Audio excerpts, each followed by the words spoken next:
Persian attacks repulsed. No star relieved the darkness of the night, which we spent as one does in moments of doubt and difficulty. No one dared to sit down or close his eyes for fear. But as soon as day broke, the distant appearance of gleaming breastplates and glittering corselets edged with iron showed that the king's forces were at hand. This sight roused our troops, who were separated from the enemy only by a shallow stream. They were in a hurry to join battle, but were checked by the emperor. However, a fierce struggle took place not far from our rampart, between our skirmishers and the Persians, in which Ammianus, who commanded one of our units, fell. His brother, Maurus, later to command in Phoenicia, tried to protect him. He slew the man who killed his brother, and struck fear into all he encountered, and though he was wounded himself in the shoulder, managed by a great effort to drag off Ammianus, whose face was already drained of colour by approaching death. Finally, when both sides were exhausted by the almost intolerable heat and repeated encounters, the enemy squadrons scattered after suffering a serious reverse. As we were withdrawing from this place, the Saracens, who were following us at a distance, were compelled to retreat from fear of our infantry. Shortly afterwards, however, they joined the main body of the Persians and were able to attack in greater safety, hoping to capture the Roman baggage. But when they saw the emperor, they fell back upon the squadrons held in reserve. Leaving this region, we came to a domain called Cumbria, where we found supplies of all that we needed and abundance of grain. We halted for 2 days to enjoy this unhoped-for relief, and then moved on, after first burning everything except that which we could carry with us. The next day, as we were moving more peacefully, the Persians suddenly attacked the troops whose turn it was that day to bring up the rear. They would have had little trouble in killing them, had not our nearest cavalry, though widely extended over the shallow valleys, quickly grasped the situation and averted this grave danger with loss to the authors of the surprise. Among those who fell in this fight was a satrap of high birth, called Adaces, who had once been sent as an envoy to the Emperor Constantius and kindly received. The man who killed him brought his armour to Julian and was duly rewarded. On the same day, the cavalry corps called Tertiaci were accused by the legionaries of having undermined the morale of almost the entire army by gradually giving way at a moment when the legions themselves had broken into the enemy's front. Julian, in a fit of righteous indignation, deprived them of their standards, broke their spears, and condemned all who were charged with flight to march among the baggage train with the prisoners. Their leader, who alone had shown courage, was given the command of another troop, whose tribune was convicted of cowardice in the face of the enemy. 4 other tribunes of cavalry detachments were also cashiered for similar misconduct. The emperor contented himself with this comparatively mild punishment, in view of the difficulties which faced him. During a further march of some 8 miles, our supplies of all kinds began to run out, owing to the burning of the crops and vegetation, and every man had to snatch for himself from the very flames whatever grain and forage he could carry. Leaving this place in turn, the whole army had reached a district called Maranga, when about dawn an immense host of Persians appeared, with Marina, the master of the horse, 2 of the king's sons, and many other grandees. All their troops were clad in mail. Their bodies were covered with plates so close-fitting that the stiff joints of the armour conformed to the articulation of the limbs beneath, and representations of human faces were so skilfully fitted to their heads that the whole man was clothed in metal scales. The only spots where a weapon could lodge were the tiny holes left for the eyes and nostrils, which allowed some degree of vision and a scanty supply of air. Those of them who were to fight with pikes stood so still that they might have been fixed to the spot by metal ties. Close by, the archers, practised from the very cradle in a skill in which that people especially excels, were bending their flexible bows, their arms stretched so wide that while the point of the arrow touched their left hand, the string brushed their right breast. By highly skilful fingerwork, their shafts flew with a loud hiss, dealing deadly wounds. Behind them were gleaming elephants, whose awful aspect and gaping jaws inspired almost unbearable fear, and whose noise, smell, and strange appearance terrified our horses even more than ourselves. The mahouts mounted on them had knives with hafts tied to their right hands. The Persians had not forgotten the disaster which befell them at Nisibis, when the elephants turned upon their own side and crushed the rank and file. If a beast ran amok, and could not be controlled by its driver, he severed with all his strength the vertebrae between the head and the neck. Hasdrubal, the brother of Hannibal, discovered long ago that this is the quickest way of destroying this type of monster. Our men felt no little fear at the sight which met their eyes, but the Emperor was full of confidence. Surrounded by his escort of men-at-arms and accompanied by his principal officers, he drew up his forces to meet the enemy in a crescent formation with curved wings, as the desperate nature of the situation required. To prevent the preliminary volleys of the archers from disrupting our ranks, he advanced at the double, and so ruined the effect of their fire, and when the formal signal for battle was given, the Roman foot in close order made a mighty push, and drove the serried ranks of the enemy before them. When the fight was at its hottest, the clash of shields, the shouts of the combatants, and the dreary hiss of whirling missiles went on without pause, and blood and bodies covered the field. The Persians fell in greater numbers because they often lack spirit in clash of arms, and are at a grave disadvantage in hand-to-hand combat. Their forte is fighting at long range, and if they see their forces giving ground, they deter the enemy from pursuit by discharging a rain of arrows backwards as they withdraw. So the Parthians were driven back by sheer force, and when the recall was sounded, our men, exhausted by long exposure to the fiery heat of the sun, returned to their tents in a mood to perform even greater exploits. As I said, the Persian losses in this engagement were clearly greater and ours very light. But one conspicuous event among the varied incidents of the fight was the death of the warrior Vetranio, who commanded the legion of the Ziani. Alarming portents of disaster. After this, there was an armistice for 3 days, during which everyone attended to his own or his neighbour's wounds. But we were now destitute of food and tormented by intolerable pangs of hunger. Crops and fodder had been burnt, and men and beasts were at their last gasp, so a large part of the food carried by the baggage animals of the tribunes and the counts was distributed to relieve the pressing needs of the rank and file. Instead of delicacies fit for a royal table, the emperor, who was to take his frugal meal under the poles of a tent, had prepared for him a scanty ration of porridge, which even a common soldier would have spurned. Regardless of his own comfort, he caused to be distributed among the famished masses all the victuals required for his personal service.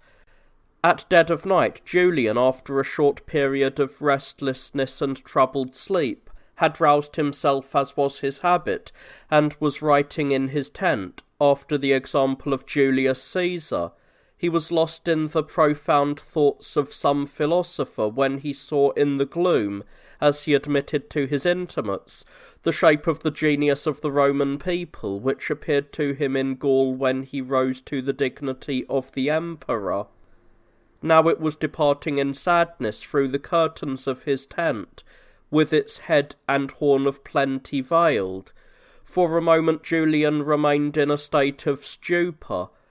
Then he rose above all fear and committed the future to the will of heaven.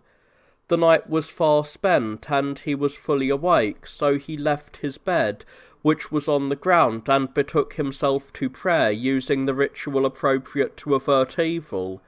Then he thought he saw a blazing light like a falling star, which clove its way through part of the air, and vanished. He was horror-struck by the thought that the star of Mars had appeared to him in this manifestly threatening form. In fact, this fiery object was what we Greeks call a shooting star, which never falls or touches the earth. Anyone who thinks that bodies can fall from the sky must be set down as an ignoramus or a fool. This phenomenon has been explained in various ways, of which it will be enough to mention a few. Some think that glowing sparks torn from the active ether are extinguished when they are no longer strong enough to continue their flight. Others that fiery rays encountering thick clouds give out sparks through the violence of the shock. A third theory is that when some light comes into contact with a cloud, it takes the form of a star and moves downward as long as the strength of the fire sustains it. Finally, however, the very space it has traversed causes it to disintegrate, and it loses itself in the airy element, turning back into the substance by whose excessive friction it was ignited. The Etruscan diviners were sent for in haste before first light, and asked what this novel kind of star portended.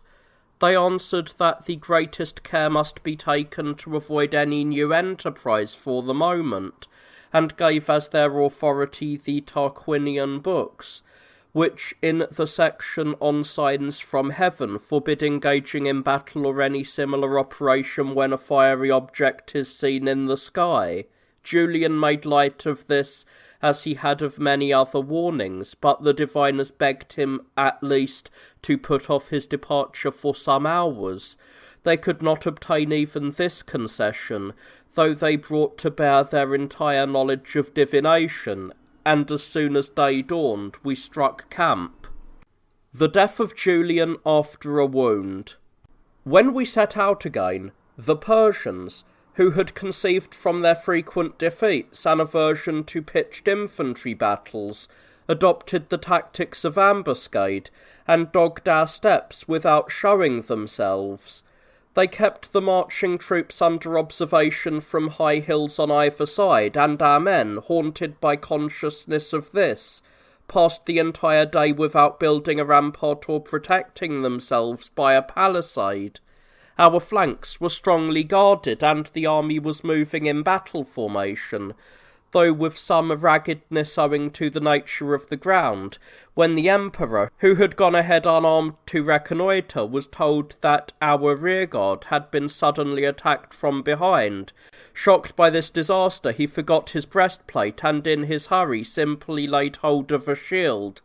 But as he was rushing to bring support to those in the rear, he was recalled by the fearful news that the van which he had just left was in a similar plight. He was hastening to restore the position there, regardless of danger to himself, when in another quarter a troop of Parthian courtiers attacked our centre, overran its left wing, which gave way because our men could not stand the smell and noise of the elephants, and tried to force a decision with pikes and showers of missiles. The emperor flew from one danger spot to another, and our light-armed troops took the offensive, hacking at the backs and legs of the Persians and their monstrous beasts. As they turned tail, Julian, throwing caution to the winds, thrust himself boldly into the fight, shouting and waving his arms to make it clear that the enemy had been routed, and to encourage his men to a furious pursuit. his escort of guards, who had been scattered in the melee, were crying out to him from all sides to avoid the mass of fugitives as he would the collapse of a badly built roof, when suddenly a cavalry spear, directed no one knows by whom, grazed his arm, pierced his ribs, and lodged in the lower part of his liver. He tried to pull it out with his right hand, but both sides of the spear were sharp, and he felt his fingers cut to the bone. He fell from his horse. There was a rush to the spot, and he was carried to the camp, where he received medical treatment. A temporary remission of pain relieved his fears. Fighting against death with all his great spirit, he called for his horse and arms, wishing to return to the fight to restore the confidence of his men, and to make it apparent that it was concern for others' safety, not his own, that most deeply affected him.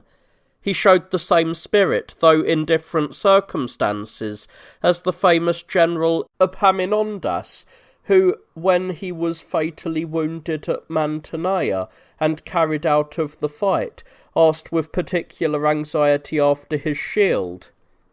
When he saw it near him, he died happy. The man who could lay down his life unafraid dreaded the loss of his shield, but Julian's strength was not equal to his spirit, and he was weak from loss of blood, so he lay still, and when he was told in answer to his question that the place where he fell was called Phrygia, he abandoned all hope of recovery, for he had been told that he was destined to die there. After the emperor had been taken back to camp, his troops, in a frenzy of rage and grief, flew upon the enemy with incredible eagerness to wreak their revenge, clashing their spears against their shields, and resolved to die if that were their lot. Their eyes were blinded by dust, which rose high in the air, and their energy was impaired by the growing heat. Yet they rushed recklessly on the enemy's swords, released as it were from discipline by the loss of their leader. On the other side, the Persians, plucking up heart, shot arrows in such dense clouds as to hide them from the sight of their opponents, and the elephants, who came on slowly in front of them, struck terror into men and beasts by their immense size and the plumes crowning their awful heads. The din, compounded by the clash of men-at-arms, the groans of the fallen, the snorting of horses, and the clang of weapons, carried to a distance, until at last, when both sides had had their fill of slaughter, the exhausted combatants parted after night had fallen. 50 Persian grandees and satraps fell, beside a great number of the rank and file. Among them were the leading generals Marina and Nohodares. Early writers may marvel in high-sounding terms at the 20 battles fought by Marcellus in diverse places. They may add Sicinius Dentatus, who won a host of military crowns. Beside these they may extol Sergius, who is said to have been wounded 23 times in various battles, and whose latest descendant Catiline tarnished this glorious record with an indelible stain. But our joy in our success was marred by sorrow. While this fight went on after the removal of the emperor, the right wing of our army succumbed to exhaustion, and Anatolius, the master of the offices, was killed. The prefect Sallustius was saved from imminent destruction by the help of his aide-de-camp, and came off safe, though his assessor Phosphorius, who happened to be with him, was lost. A number of court officials and soldiers managed to make a hazardous escape to the safety of a neighbouring fort, and were able to rejoin the army 2 days later. Meanwhile, Julian, laying in his tent, addressed the sad and dejected company around him. "My friends, the time has come, and there could be no better, for me to depart this life. Nature is calling in my debt like an honest debtor. I shall repay it gladly, not as some might expect in affliction and sorrow, because I share the common conviction of philosophers that the soul's bliss is of a higher order than the body's, and believe that when the better is separated from the worse one should rejoice rather than grieve. I bear in mind also that in some instances the gods themselves have bestowed death as the supreme reward on certain men of outstanding merit. Beside, I am quite sure that the duty assigned to me is not to succumb to difficulties or to humiliate or abase myself, for I have learnt from experience that afflictions triumph over the unmanly but give way before the resolute. I do not regard with regret what I have done, nor am I troubled by the consciousness of any serious wrongdoing, either when I was relegated to an obscure corner or since I have enjoyed imperial power. This came to me as a gift from the gods, to whom I am akin, and I have kept it, to the best of my belief, free from stain, showing moderation in the conduct of civil matters, and waging war, whether offensive or defensive, only after mature deliberation.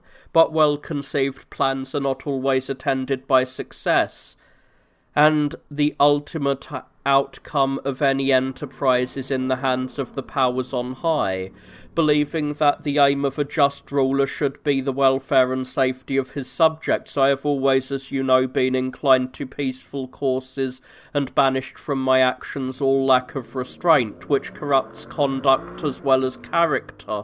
I depart gladly, knowing that wherever, in obedience to the imperative commands of my parent, the state, I have deliberately exposed myself to danger, I have stood my ground unshaken, having trained myself to trample underfoot the storms of chance, and I am not ashamed to admit that I learned long ago from a prophecy in which I put faith that I should fall in battle.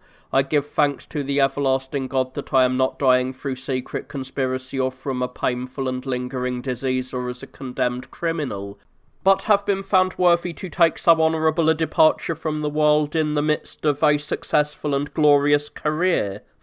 Fairly considered, the man who seeks to escape death when his hour is come is as base a coward as the man who seeks it when it is his duty to avoid it.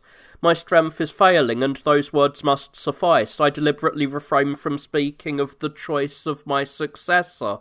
I might either pass over a worthy candidate from inadvertence, or by naming one whom I think suitable expose him to extreme danger if another is perhaps preferred. I will only, as a dutiful child of the state, express the hope that a good ruler may be found to succeed me.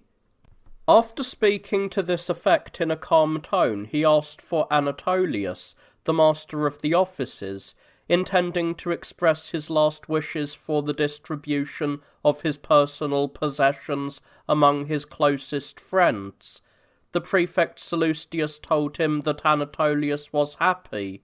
Julian understood from that he had fallen, and grieved bitterly for the fate of his friend, though he had shown such unconcern for his own. Meanwhile, everybody present was in tears, and Julian rebuked them with all his usual dignity, saying that it was beneath them to mourn for a prince who was restored to heaven and numbered with the stars.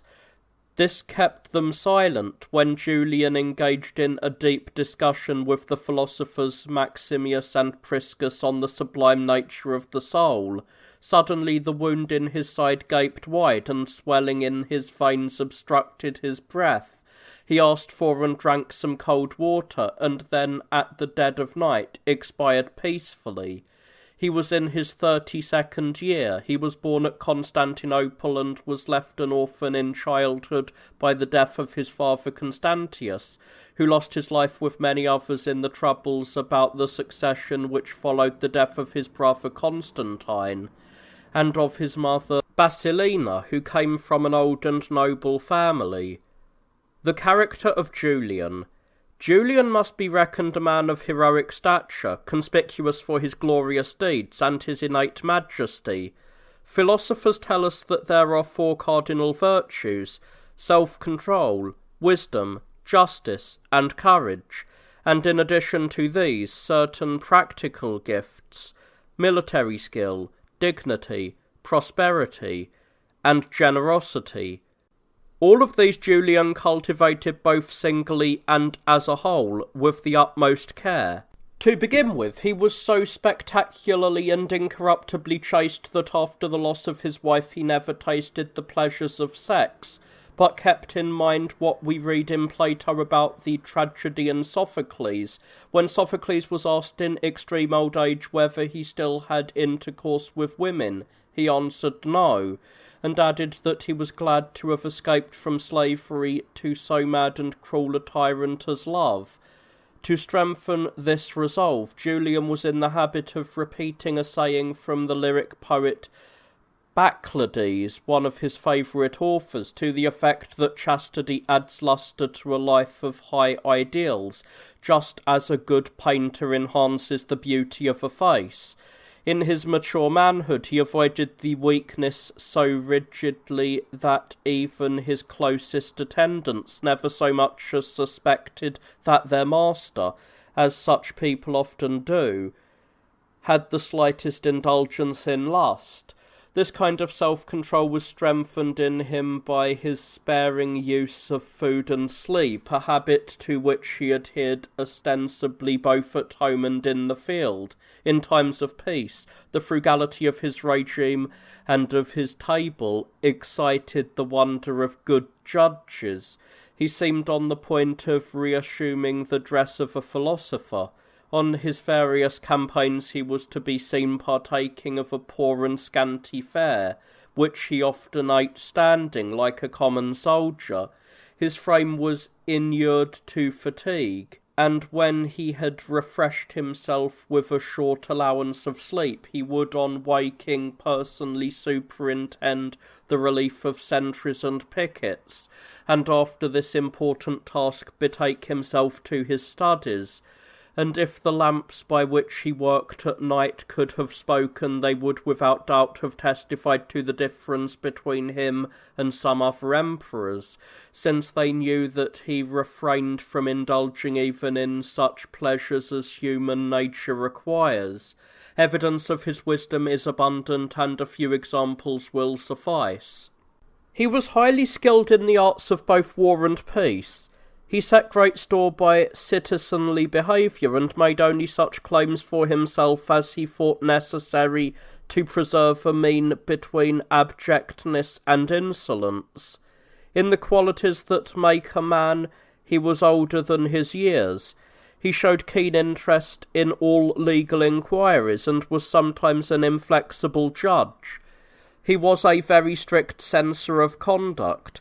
He displayed a calm contempt for riches and looked down on all worldly things, maintaining that it was shameful for a wise man to seek to be honoured for his physical endowments when he possessed a soul.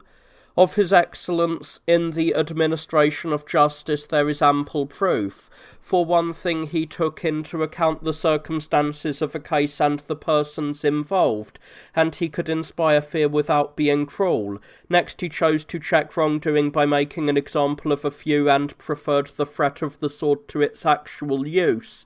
Finally, to be brief, it is common knowledge that in dealing with some open enemies who conspired against him, he was so merciful that he allowed his native mildness to mitigate the severity of the law's demands. His courage is shown by the number of his battles and his conduct in war, as well as by endurance of extremes of cold and heat. In contrast to the physical efforts required of the common soldiers, the work of a commander is mental, but Julian on one occasion boldly met and dispatched a savage foe, and often stemmed the retreat of our men single-handedly by putting himself in their path. In his destructive campaigns against the fierce German kings and on the burning sands of Persia, he would give his men confidence by fighting in the front rank. His skill in military matters can be illustrated by many well-known facts, such as his siege of towns and strongholds, his ability to draw up a complex line of battle even at moments of crisis, his cautious choice of safe places for a camp, and his well-thought-out arrangements for frontier posts and pickets in the open fields. His authority was so well established, and the fear in which he was held by his men so tempered by the affection inspired by his sharing in their hardships and dangers, that he could punish slackness even in the midst of a fierce engagement.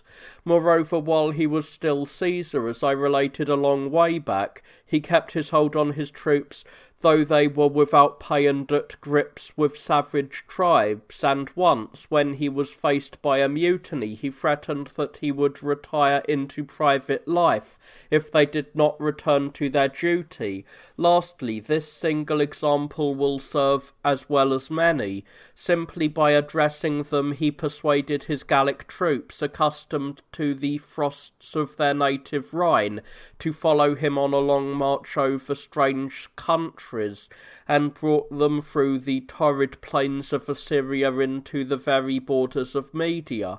His successes were so remarkable that for a long time he seemed to ride, as it were, on the shoulders of fortune, by whose favour and guidance he overcame enormous difficulties in his victorious career. And after he had left the West, all its peoples remained in perfect peace as long as he was on the earth, as if Mercury's magic wand had put the world to rest. Of his generosity there are countless well-authenticated instances. He imposed very light tribute, remitted the accession money, cancelled long-standing accumulations of debt, made a fair settlement of disputes between the treasury and individuals, and restored their revenues and lands to certain citizens, with the exception of property lawfully sold by previous officials. Finally, there is the fact that he was never anxious to increase his wealth, because he thought that it was in better keeping with the present owners. He was often heard to repeat an anecdote of Alexander the Great, who, on being asked where he kept his treasure, generously answered, "In the hands of my friends." Having listed his good qualities, to the best of my knowledge, let me turn to an account of his faults, though these have already been dealt with piecemeal as the occasion arose.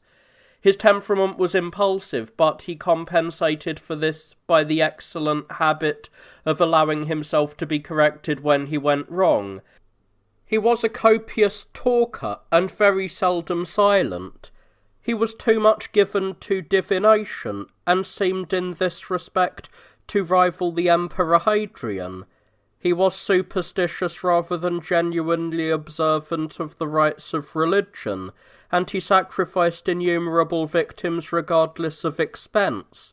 It was reckoned that if he had returned from Parthia, there would have been a shortage of cattle. In this he resembled the great Caesar Marcus, who we are told was the subject of the following epigram: "Greetings to Marcus from the oxen white. We're done for if you win another fight." He liked the popular applause of the mob, and was excessively eager to be praised for the most trivial of reasons, and his desire for popularity often led him to converse with unworthy persons. But in spite of all this, his claim that during his reign the ancient goddess of justice came down again to earth might be regarded as sound. According to Aratus, she had fled to heaven in disgust of men's sins. Had he not sometimes acted arbitrarily and in an uncharacteristic way? The laws which he enacted were not oppressive, and what they enjoined or prohibited was precisely stated, but there were a few exceptions, among them the harsh decree forbidding Christians to teach rhetoric or grammar unless they went over to the worship of the pagan gods. An equally intolerable grievance was that he allowed some persons to be wrongfully conscripted into town councils, though they were either foreigners or entirely exempt by privilege or birth from liability to serve on such bodies. His personal appearance and physique were as follows. He was of middle height, his hair was smooth as if it had been combed, and he wore a bristly beard trimmed to a point. He had fine, flashing eyes, the sign of a lively intelligence, well-marked eyebrows, a straight nose, and a rather large mouth with a pendulous lower lip. His neck was thick and somewhat bent, his shoulders large and broad. From head to foot he was perfectly built, which made him strong and a good runner. His critics alleged that it was he who stirred up war afresh to the destruction of the common weal, but I would have them know that the plain truth is that it was Constantine and not Julian who kindled the Parthian conflagration, because his greed led him to accept the lies of Metrodius, of which I gave a full account earlier. It was this that caused the scandalous loss of our armies, the capture of some of our units, the destruction of cities, the seizure or demolition of fortresses, and the exhaustion of our provinces by the burdens imposed on them, while the Persians, putting their threats into effect, aimed at extending their dominion as far as Bithynia and the shores of the Propontis. In Gaul the insolence of the barbarians had grown apace. The Germans, having overrun our territory, were on the point of forcing the Alps and devastating Italy, and the inhabitants, after unspeakable sufferings, were reduced to tearful panic. The past was full of bitter memories, and they could look forward only to an even gloomier future. Our hero, who was sent to the west as a Caesar only in name, retrieved this situation with almost miraculous rapidity, driving kings before him like the lowliest slaves. With the same passionate eagerness to put things right in the east, he attacked the Persians, from whom he would have won a triumph and an addition to his titles, if his designs and glorious deeds had been seconded by the favour of heaven. We know that some people are so rash that they fly in the face of experience and renew war after being defeated or go to sea again after shipwreck, returning to the difficulties to which they have so often succumbed. And yet there are those who blame an emperor who, after a career of unbroken victory, sought an opportunity to repeat his successes. The ascension of Jovian. After this there was no room for mourning or tears. Such steps as the situation and the time allowed were taken for the preservation of Julian's body, so that it might be buried in the place which he had once appointed himself. And at dawn of the next day, which was the 27th of June, while we were surrounded on all sides by the enemy, the generals called together the commanders of the legions and cavalry regiments to confer about the choice of an emperor. This caused violent disagreement. Arinthius and Victor and the survivors of Constantius' household looked for a suitable successor in their own party, whereas Navita and Dagalif and the leaders of the Gauls wanted one of their comrades in arms. After much discussion, which changed no one's opinion, the choice fell unanimously on Sallustius, but he pleaded illness and old age. Seeing that his resolution could not be shaken, a soldier of high rank said to them, "What would you be doing if the emperor had entrusted you with the conduct of this war in his absence, as has often happened? Would you not put everything else aside and save the army from the disaster which hangs over it? Do the same now, and if we see Mesopotamia again, the united votes of both armies will then proclaim a lawful emperor." During this delay, which was not long for a matter of such importance, and before the various opinions had been weighed, the hasty action of a few men, which is often decisive in a crisis, resulted in the election of Jovian. He was the senior staff officer and a passionate candidate on account of his father's services, being the son of Veronian, a count of great reputation, who had recently retired from the army into private life. Hurriedly dressed in the imperial robes, Jovian suddenly emerged from his tent and made a rapid tour around the army as it was getting ready to march. The column was 4 miles long, and those in the van, hearing shouts of Jovian Augustus, took them up more loudly, misled by the similarity of the names, which were only one letter different, into thinking that Julian had recovered and was being received with the usual applause. But when the bent and lanky figure of the new emperor came into sight, they guessed what had happened, and all burst into tears of grief. Any scrupulous lover of legality who finds fault with the rashness of a step taken when the army was at its last gasp might with greater justice blame a ship's company which has lost its pilot in a storm, and in the common peril entrusts the helm to a member of the crew chosen at random. These events were decreed by fortune in what one might call a moment of blindness, but the standard-bearer of the Joviani, once under the command of Veronian, had been on bad terms with the new emperor when he was still a private citizen, because he had mischievously slandered Jovian's father. Now that his enemy had risen above the common level, he feared for his life and deserted to the Persians. He told Sapor, who was not far away, and gave him an audience, that the foe he feared was dead, and that Jovian, till then a staff officer, a passive and spineless character, had been proclaimed a shadow emperor by an unruly throng of camp followers. The king, who had hardly dared to hope for such news, was overjoyed by the unexpected stroke of luck. He reinforced the troops opposed to us with a large number of royal cavalry, and decided to hasten his advance and fall upon the rear of our army. Rearguard actions during the Roman retreat.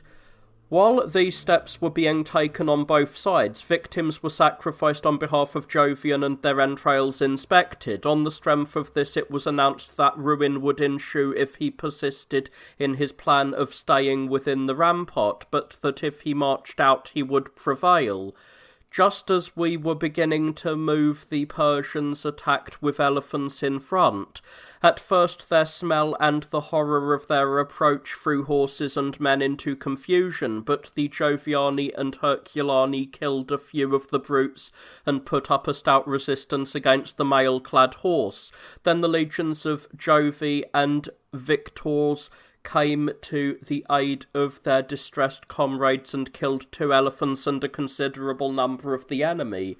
On our left wing 3 gallant officers fell, Julian, Macrobius and Maximus, tribunes of the best legions in our army.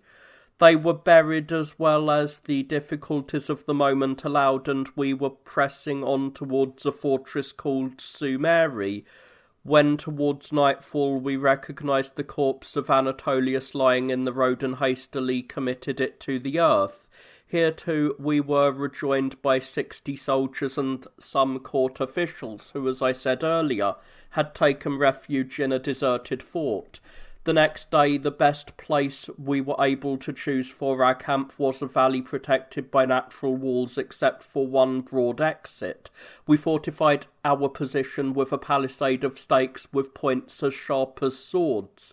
Seeing us there, the enemy assailed us from woods above with missiles of various kinds and a storm of abuse, calling us traitors who had murdered an admirable prince. They too had heard from deserters of a vague rumour going about that Julian had been killed by a Roman weapon. Finally, some troops of horse succeeded in breaking through the principal gate of the camp and got near the emperor's very tent, but they were firmly repulsed, with severe losses in killed and wounded. The next night we set out again and took possession of a place called Chiraka. Here we were safe because the bank of the river had been artificially raised by dikes as a precaution against Saracen raids into Assyria, and no one harassed our lines as they had previously. From here, on the 1st of July, we marched some 4 miles into the town of Jura. Our beasts were worn out, and their riders were consequently marching on foot in the extreme rear, when they were surrounded by a throng of Saracens, and would have perished instantly if some squadrons of light horse had not come to their rescue. The reason for the hostility of the Saracens was that Julian had put a stop to their receiving payments and numerous gifts, as in the past, and had answered their complaints simply by saying that a warlike and watchful emperor possessed only steel and not gold. The persistence of the Persians made us spend 4 days at Jura. When we tried to move, they followed us and forced us to withdraw by their incessant charges. If we halted to fight, they gave way gradually and inflicted on us long and agonizing delays. When men fear the worst, any fiction gains credit, and a rumour spread that we were not far from our own frontier. This caused wild excitement among the troops, who demanded to be allowed to cross the Tigris. The emperor and his generals tried to restrain them. He pointed out that they were now in the dog days, when the river was in flood, and begged them not to trust themselves to its dangerous eddies, adding that many of them could not swim, and that parties of the enemy were in possession of both banks of the swollen river. Finding, however, that they were deaf to his repeated warnings, and that the worst was to be expected from the loud clamour of the soldiers, he at last reluctantly consented that a mixed party of Gauls and northern barbarians should take the waters first. If they were swept away by the force of the stream, the obstinacy of the rest would be broken, and if they got over in safety, the crossing could be attempted with more confidence. Men were picked for this business who had been used from early boyhood in their own country to cross even the largest rivers. When nightfall made it possible to carry out the plain unseen, they shot off in a body like men at the start of a race and seized the opposite bank more quickly than one would have thought possible. A number of Persians had been posted to guard various spots, but they were peacefully asleep. Believing that there was no danger, our men trampled on them and cut them to pieces, and then raised their hands and waved their cloaks to show that their attempt had succeeded. When this was seen from our bank, the whole army was on fire to cross, and it was restrained only by a promise by the pioneers to construct bridges with the inflated skins of dead animals. A shameful piece concluded by Jovian. While these fruitless efforts were being made, King Sapor, both before and after his arrival, was kept informed by reliable reports from scouts and deserters of the brave exploits of our troops, who had inflicted humiliating losses on his forces, with greater slaughter of elephants than he had ever known in his reign. He was told, too, that the Roman army, hardened by continual exertion, was set upon avenging its illustrious chief rather than upon self-preservation, and intended to extricate itself from its pressing difficulties either by complete victory or a glorious death. This caused him much anxious thought. He knew that it would be a simple matter to mobilize the troops dispersed in great numbers throughout the Roman provinces, and that his own people were in a state of abject terror owing to the great losses among the rank and file, and he also learned that we had left in Mesopotamia an army not much smaller than that which faced him. What particularly disturbed him, however, was that the 500 of our men who had crossed the swollen river in a body massacred his guard, and encouraged the rest of their comrades to make a similar attempt. Meanwhile, however, the force of the stream made it impossible to construct bridges, and our men spent 2 miserable days. They had consumed everything they could serve for food, and hunger and rage together inspired a mad desire to fall by the sword rather than perish by starvation, the most ignominious of all deaths. But the eternal providence of God was on our side, and the Persians belied our expectations by making the first overture. They sent the Serena and another grandee to negotiate terms of peace, because they too were in a state of despondency. The Romans had the upper hand in almost all the fighting, and this shook the Persians ever more severely as the days went by. Nevertheless, the proposals they brought were intricate and difficult to accept. They took the line that their merciful king would allow the remnants of our army to return home on the grounds of humanity, if the emperor and his principal officers complied with his demands. We responded by sending Arinthius and the prefect Sallustius, and while detailed discussions went on about the final settlement, we passed 4 days in agonizing starvation and despair worse than death.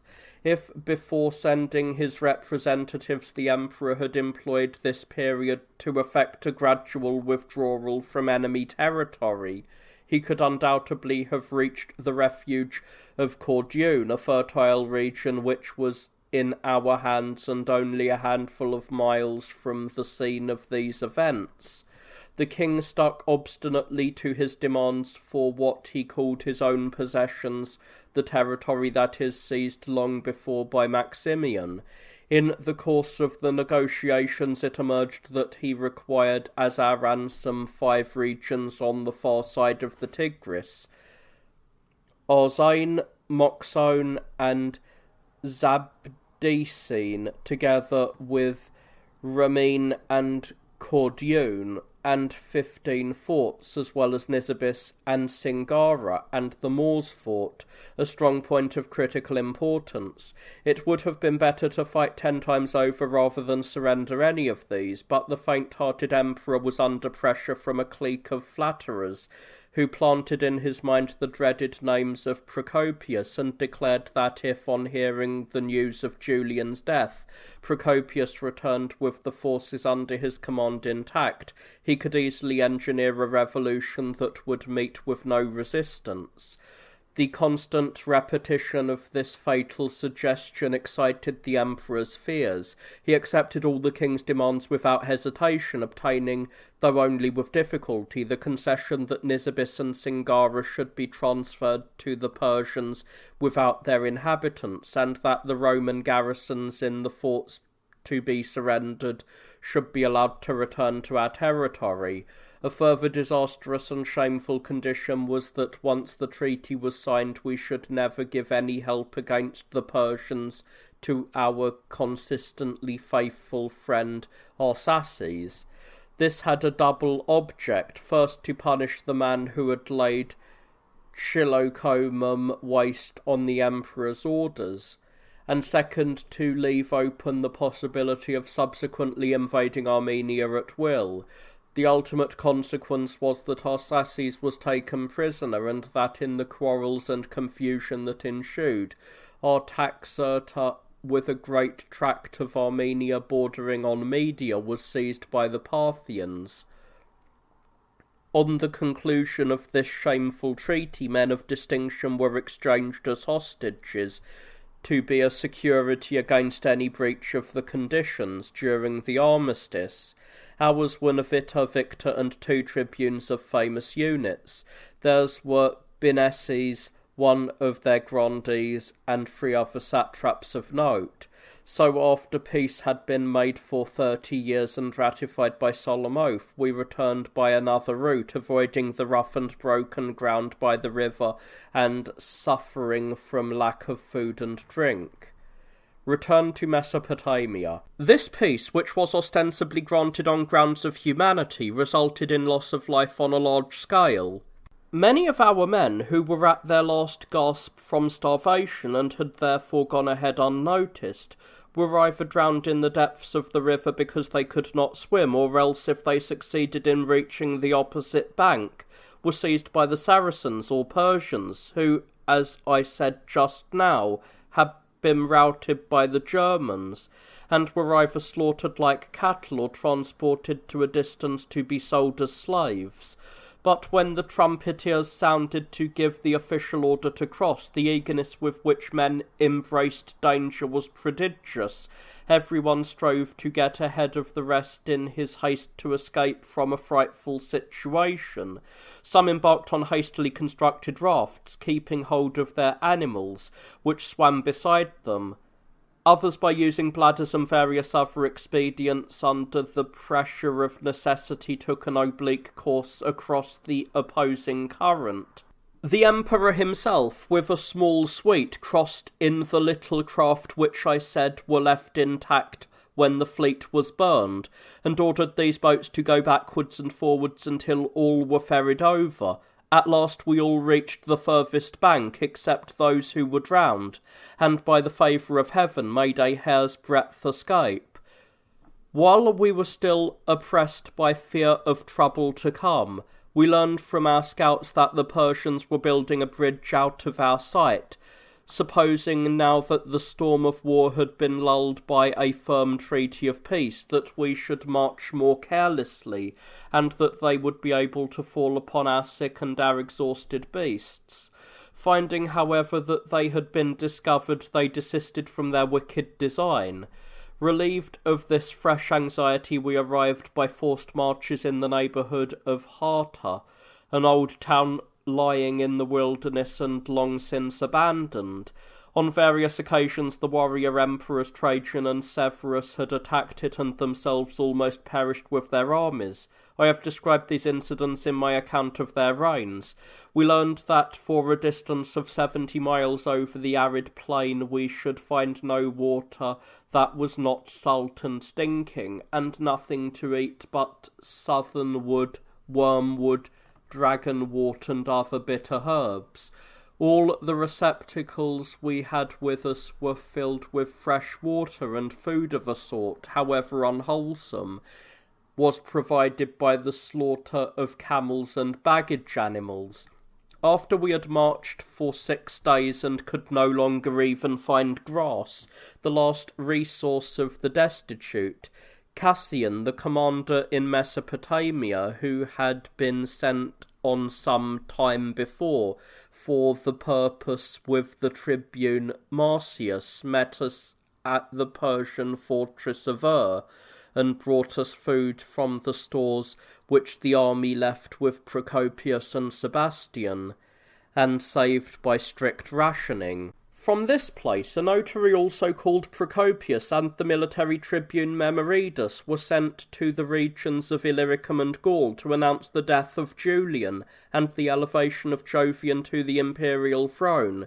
The emperor also instructed them to give his father-in-law Lucilian, who had gone into retirement after laying down his command, and was then living at Sirmium, a commission appointing him master of horse and foot, and to urge him to hurry to Milan to consolidate the position there, and to oppose any attempt at revolution which it was feared might be made.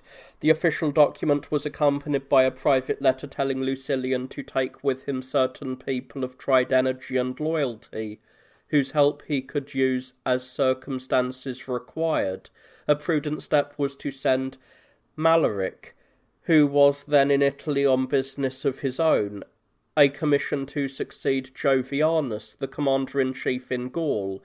This had 2 advantages. It removed from the scene a general whose high standing made him suspect, and the promotion of a man with humbler prospects would bind him to use all his energies to strengthen the still uncertain position of his patron.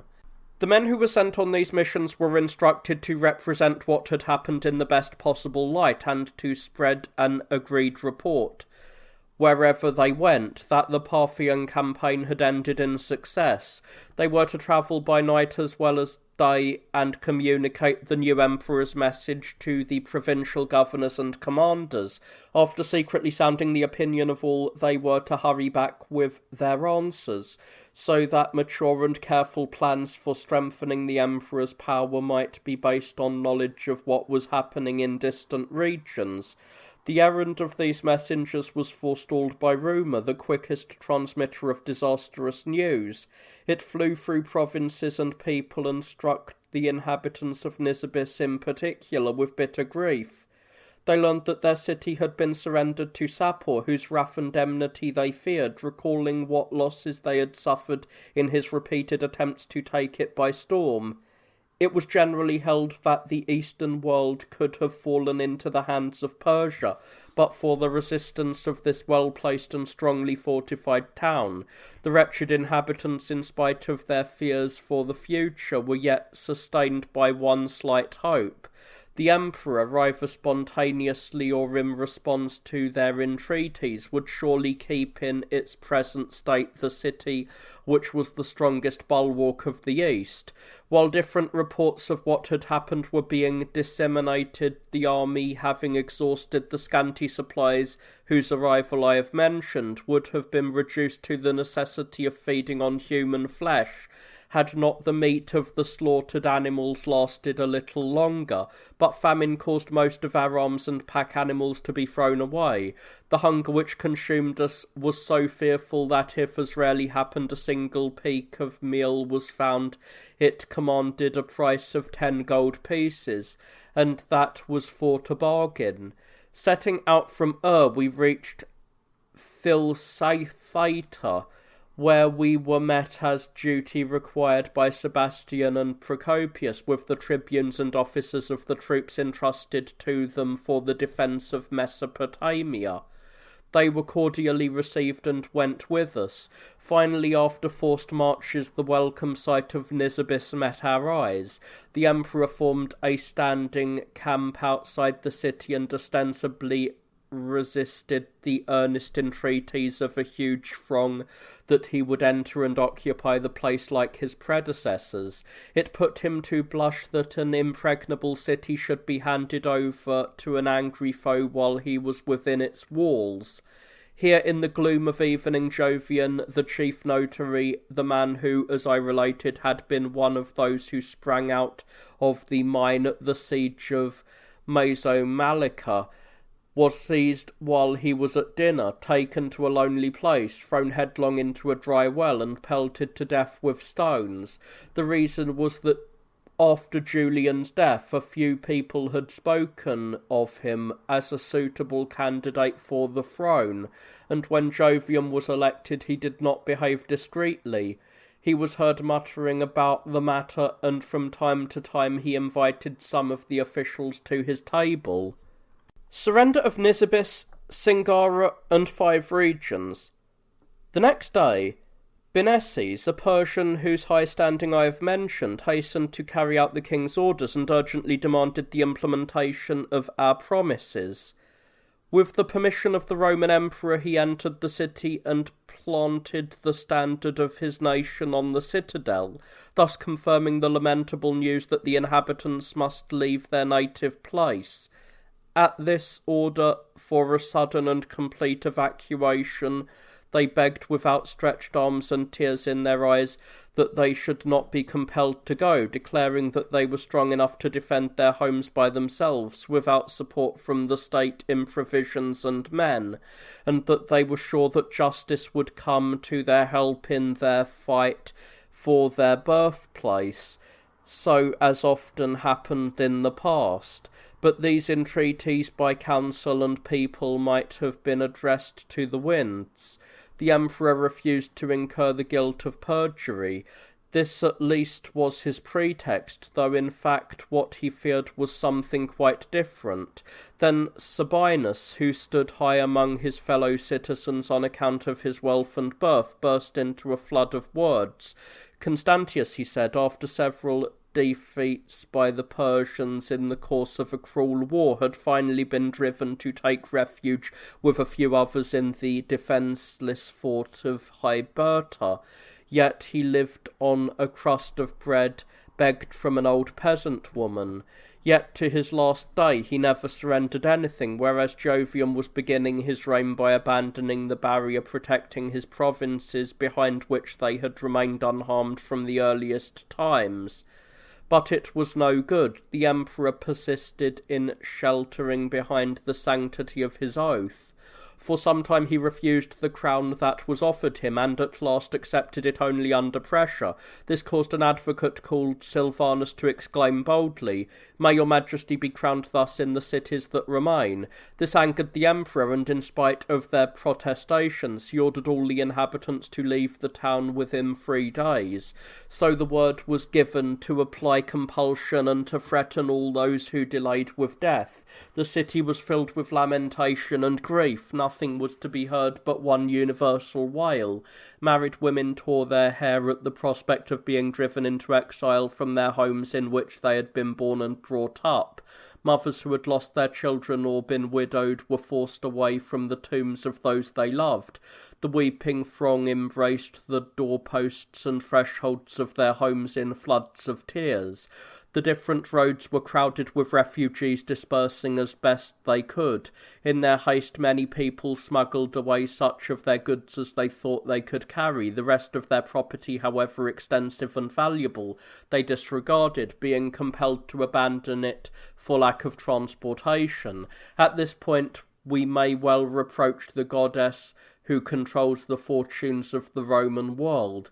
At a time when storms were battering the state, she struck the helm from the hands of an experienced captain and entrusted it to a raw young man, who had never in his life won distinction in business of this kind, and who therefore cannot fairly be either blamed or praised.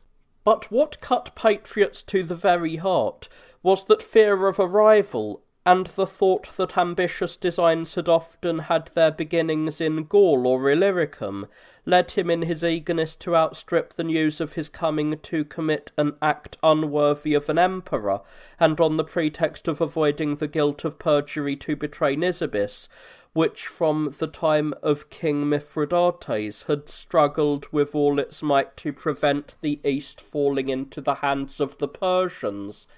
Nowhere, I believe, in the history of the city from its foundation can we find an instance of territory being surrendered to an enemy by emperor or consul. On the contrary, it was only an extension of our realm, not even the recovery of anything lost, that earned the glory of a triumph. That is why triumphal honours were refused to Publius Scipio, who recovered Spain, to Fulvius, who overcame Capua after a long struggle, and to Opimius, who after a war of shifting fortunes compelled our deadly enemies, the people of Fregellae, to surrender. History also tells us that when in extreme necessity a shameful treaty was concluded and both sides had sworn to it in set terms, it was at once invalidated by a renewal of hostilities.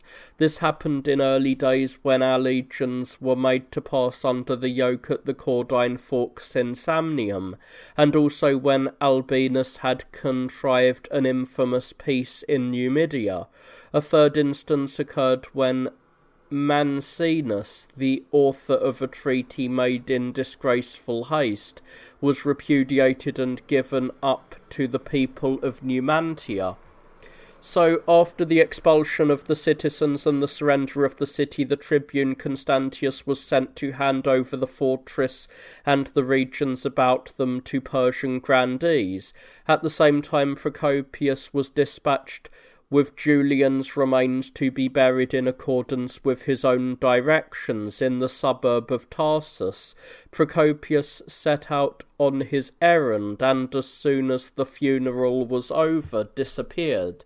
Every effort was made to trace him, but in vain, until long afterwards he suddenly appeared at Constantinople, dressed in the purple. The death of Jovian on his journey westward.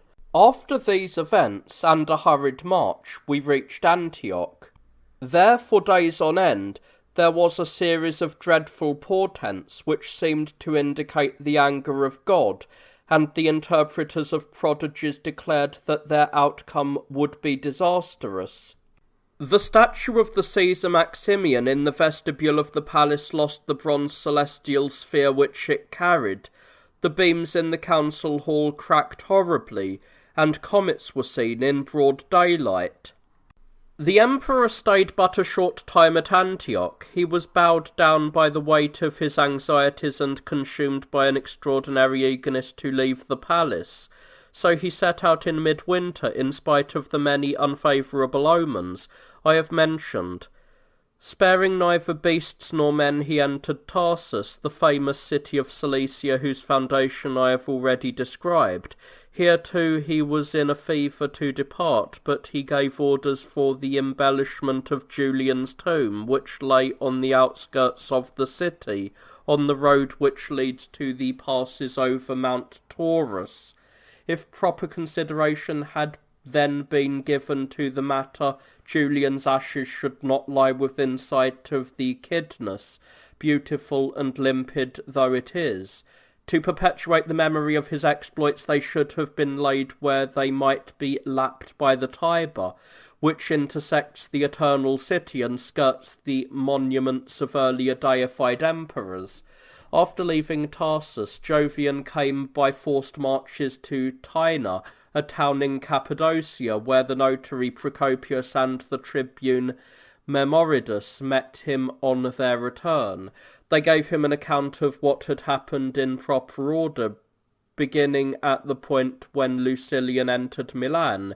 Here Lucinian heard that Malaric had refused the command, so he set off at full speed for Rheims with the tribunes Sinarchus and Valentinian, whom he had taken with him.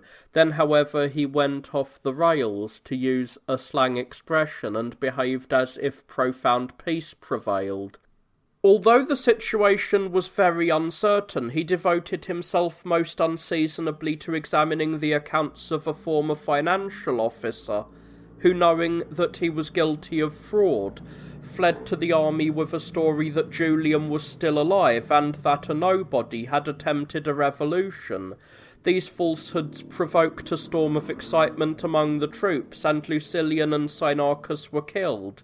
Valentinian, who soon after became emperor, did not know where to turn, but was removed to a place of safety by his friend Primitivus.